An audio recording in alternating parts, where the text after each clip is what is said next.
Welcome everyone, I would like to show you how to transfer data from your USB to your iPad Pro.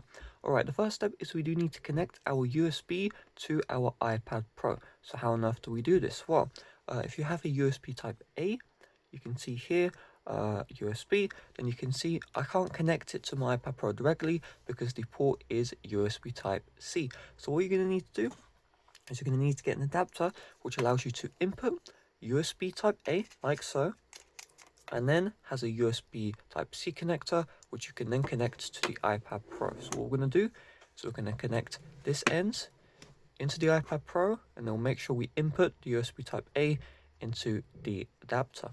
Now once we do this, you want to load up the Files app. So this app is completely free to download off of the App Store. It usually comes with your iPad Pro, so you most likely will not need to download it. However, if you don't have this app, just load up the App Store and download the Files app. So once it's downloaded, let's load up the Files app.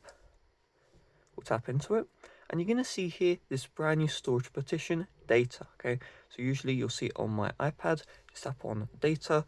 Now for you, this name may be slightly different, but check the icon here. This is the icon you're looking for. And once you're here, all of the data on your USB is available. So if you would like to copy over folders or files, you just tap on select here, select all the folders, and you can also do a slide to select multiple. And then you see here, move and more, and with more you can copy. You can also compress.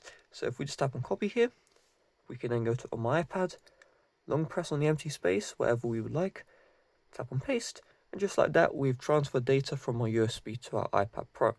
Now if you want to save, let's say, photos to the gallery, tap on select, slide across to all the photos you would like to select, then you want to find here share, you see here save to images, tap onto that one and it will save the images to your camera roll. So that's all there is to it. Thanks for watching, see you guys later, bye bye.